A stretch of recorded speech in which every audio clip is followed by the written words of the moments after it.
Bonjour. J'ai envie de vous poser une question. Qui parmi vous ne sait pas vraiment ce qu'est le Grand Paris Express? Une personne, deux personnes, trois personnes, quatre personnes, ici? 5, 6, 7, 8. Oh, là, moi, vous êtes courageux, vous osez le dire, parce que des fois, quand je pose cette question, personne ne lève la main. Il y a une confusion assez générale entre le métro, la métropole, donc on va essayer de clarifier tout ça. Donc, qu'est-ce que c'est le Grand Paris Express?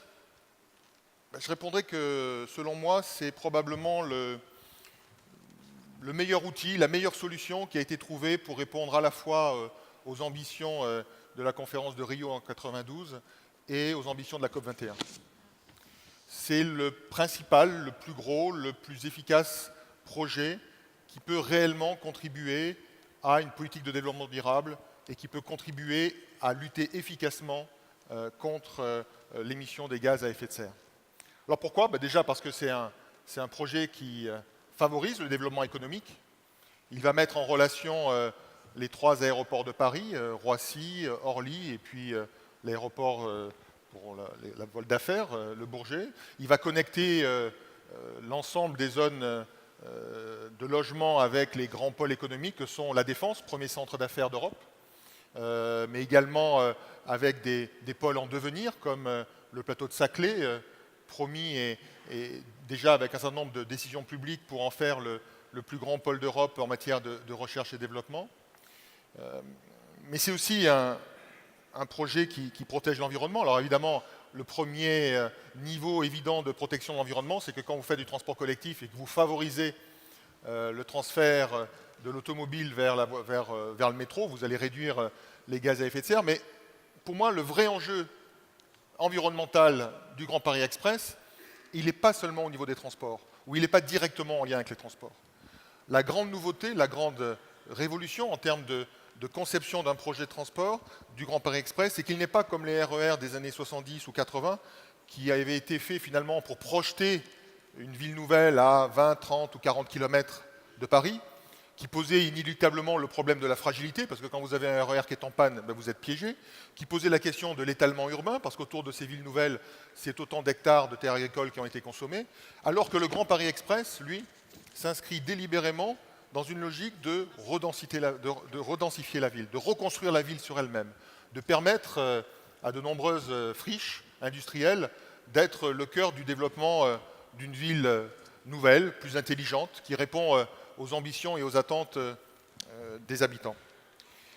Et puis, enfin, c'est aussi un projet qui répond à un souci évident d'améliorer le vivre ensemble, qui s'attaque avec volonté, c'était l'un des caractéristiques de toute une partie des lignes situées à l'est de Paris, notamment la ligne 16, d'aller desservir des zones enclavées, des zones qui avaient été tragiquement traversées par des événements violents au début des années 2000, pour ramener ces bassins de population, ces bassins de vie, vers les activités de loisirs, vers l'éducation.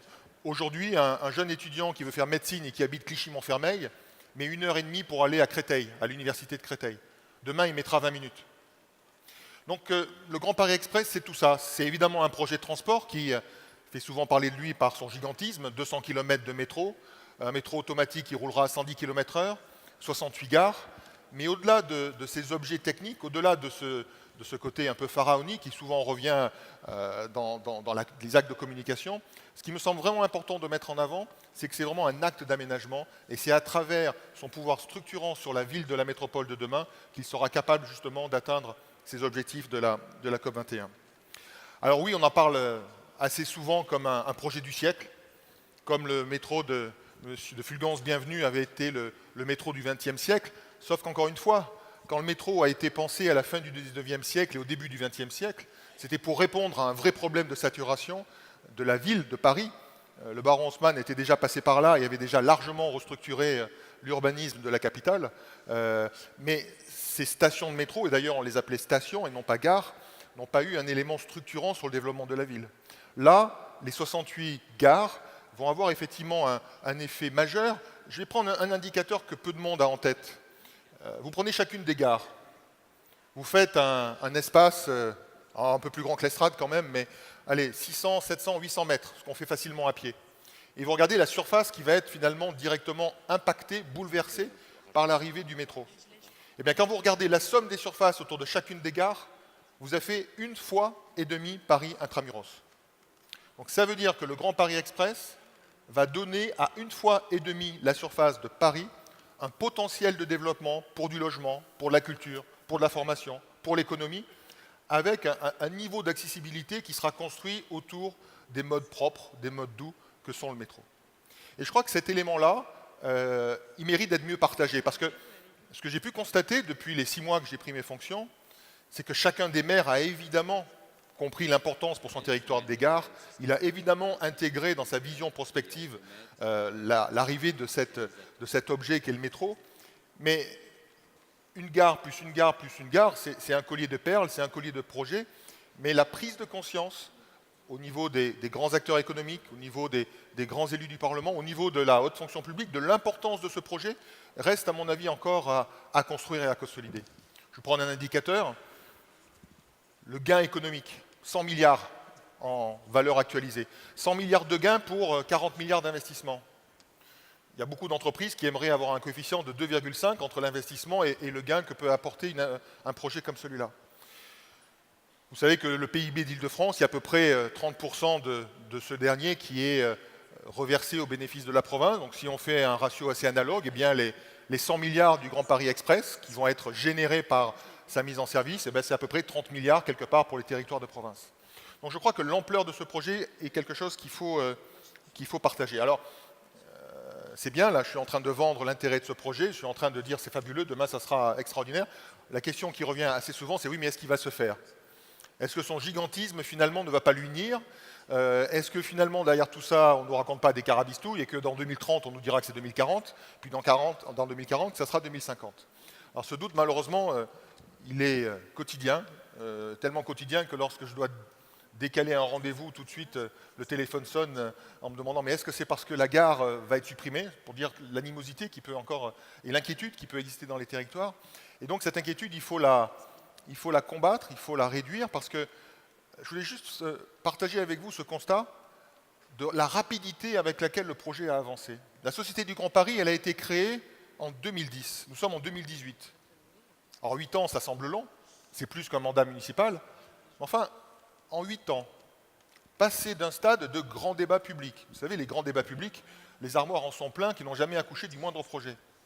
Passer en 8 ans d'un grand débat public, franchir tous les obstacles des enquêtes publiques, des décrets d'utilité publique, traiter les quelques et peu nombreux recours, lancer 45 km en travaux.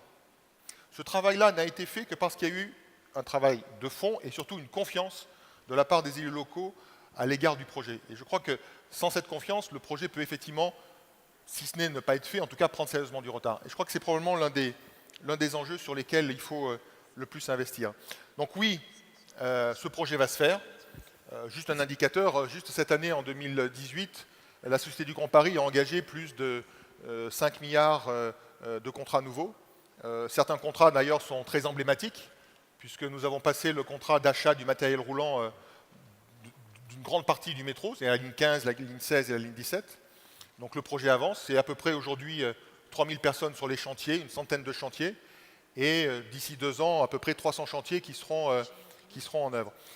Alors pour faire tout ça, je vais m'arrêter quelques instants sur finalement la machine de guerre qui a été créée en 2010 par le législateur, qui est la Société du Grand Paris. Qu'est-ce qui fait qu'elle est atypique dans l'univers de la maîtrise d'ouvrage privée? Je dirais qu'il y a 3 piliers, 3 caractéristiques qui sont vraiment essentielles. Et sans ces piliers, je pense que là, pour le coup, les ambitions de 2030 ne sont pas atteignables. Les 3 piliers sont les suivants. Une société dédiée à la maîtrise d'ouvrage. C'est-à-dire que les équipes n'ont qu'un objectif, faire le métro. Et les équipes sont recrutées, là on peut trouver les meilleurs, dans les entreprises, dans les collectivités locales, dans les établissements publics, au sein de l'État, les meilleurs maîtres d'ouvrage.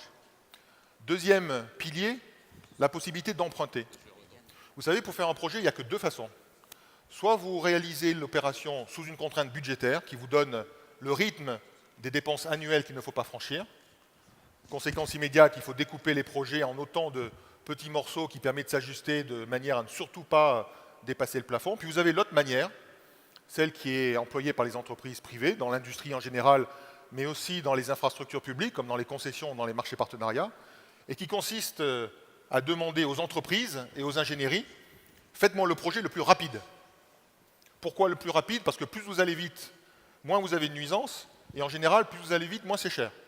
Alors forcément, quand vous avez cette dialectique-là, quand vous avez cette priorité-là, eh bien, vous êtes obligé de faire face à des courbes de paiement qui parfois sont assez importantes, et l'emprunt, il est là pour ça.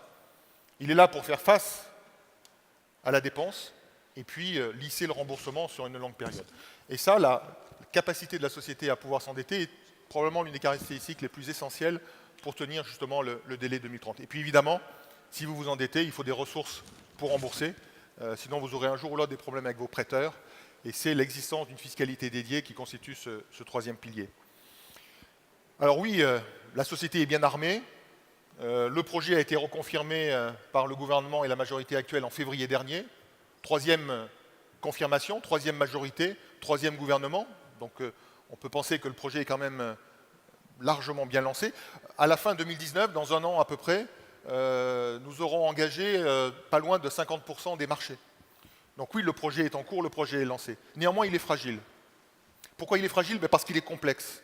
Un projet complexe, ça veut dire que demain, nous ferons encore la une de l'actualité parce que nous allons prendre 2 mois, 3 mois, 6 mois de retard, parce qu'à tel endroit, il y a des gypses dont on n'avait pas mesuré l'ampleur, parce qu'à tel endroit, les carrières qu'on avait comblées avaient oublié un endroit plus que problématique. À tel autre endroit, le tunnelier va tomber sur des pieux qui n'avaient pas été diagnostiqués, ou à tel autre endroit, je pense aux difficultés que nos confrères et amis de la RATP ont rencontrées sur la ligne 12, il y aura une quantité d'eau en mouvement qui rend difficile toute congélation. Bref, des aléas techniques, nous allons en avoir beaucoup. Et il faut que quelque part, nous soyons capables de dépasser les crises que génère ce genre de situation. Et que derrière, pour gérer cette crise, je ne vois que 2 solutions. La sincérité, qui doit nous permettre de tenir informés tous les acteurs. Je pense aux acteurs politiques, bien évidemment, notamment les maires au plus près du territoire qui sont souvent en première ligne pour gérer les riverains mécontents et tous ceux qui peuvent légitimement souffrir des nuisances.